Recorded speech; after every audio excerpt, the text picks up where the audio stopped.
ಇವತ್ತು ನೂರಾರು ಕಾಯಿಲೆಗಳನ್ನ ವಾಸಿ ಮಾಡುವಂತಹ ಮಿಲೆಟ್ ಅಂಬಲಿ ಸಿರಿಧಾನ್ಯದ ಅಂಬಲಿನ ಹೇಗೆ ಮಾಡ್ಕೊಳ್ಳೋದು ಅಂತ ತೋರಿಸ್ತೀನಿ.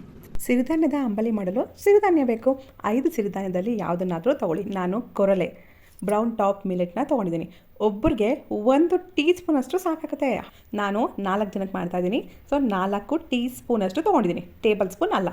ಫಸ್ಟು ಅದನ್ನು ತೊಳೆದಿಟ್ಕೋಬೇಕು. 2 ಸಲನಾದ್ರು ತೊಳಿರಿ. ನಂತರ 1 ಟೀ ಸ್ಪೂನ್ಗೆ ಅರ್ಧ ಲೀಟ್ರಷ್ಟು 500 ml ಅಷ್ಟು ನೀರು ಬೇಕಾಗುತ್ತೆ. ನಾವು 4 ಟೀ ಸ್ಪೂನ್ ಅಲ್ವಾ ಹಾಕಿರೋದು, ಸೊ 2 ಲೀಟರಷ್ಟು ನೀರನ್ನ ಹಾಕಿದ್ದೀನಿ. ಮುಚ್ಚಳ ಮುಚ್ಚಿಟ್ಬಿಟ್ಟು 8 ಗಂಟೆ, ಮಿನಿಮಮ್ 8 ಗಂಟೆ ನೆನಿಲೇಬೇಕು. ನಾನು ಬೆಳಗ್ಗೆ ನೆನೆಸಿಟ್ಟಿದ್ದೀನಿ ನೋಡಿ. ಇವಾಗ ಸಂಜೆ ನೆಂದಿದೆ. ನಾನು 8 ಗಂಟೆ ನಂತರ ತೋರಿಸ್ತಾ ಇದ್ದೀನಿ. ಸ್ಟವ್ ಮೇಲೆ ಇಟ್ಬಿಟ್ಟು ಮೀಡಿಯಮ್ ಫ್ಲೇಮಲ್ಲೇ ಅದನ್ನು ಬೇಯಿಸಬೇಕು.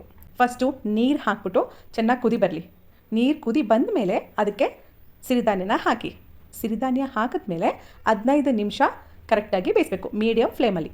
ಸಿರಿಧಾನ್ಯದ ಅಂಬಲಿ ಮಾಡಲು ಮಣ್ಣಿನ ಮಡಿಕೆನೇ ಬಳಸಬೇಕು. ಮಣ್ಣಿನ ಮಡಿಕೆ ಇದಕ್ಕೋಸ್ಕರನೇ ಒಂದು ತಗೊಬಂದು ಇಟ್ಕೊಳ್ಳಿ. ಅಂಬಲಿಗೋಸ್ಕರನೇ ಪರ್ಚೇಸ್ ಮಾಡಿ, ಓಕೆನಾ? ನೋಡಿ, 15 ನಿಮಿಷ ಆದ ತಕ್ಷಣ ಸ್ಟವ್ ಆಫ್ ಮಾಡಿ ತಣ್ಣಗಾಗಲು ಬಿಡಿ. ನಂತರ ಒಂದು ಕಾಟನ್ ಬಟ್ಟೆ ಅಥವಾ ಟವಲ್ನ ತೊಗೊಂಡು ನಾನು ತೋರಿಸಿರೋ ರೀತಿ ಕಟ್ಟಿಟ್ಬೇಕು. ರಾತ್ರಿ ಮಲಗೋಕ್ಕಿಂತ ಮುಂಚೆ ಮಾಡಿ ಮಲಗಿಬಿಡಿ. ಬೆಳಗ್ಗೆ ಎದ್ದು ಅದನ್ನು ಓಪನ್ ಮಾಡಿ. ನೋಡಿ, ಸಿರಿಧಾನ್ಯದ ಅಂಬಲಿ ರೆಡಿ ಆಗಿದೆ. ಇದನ್ನು ಹೀಗೆ ಕುಡಿಬೋದು.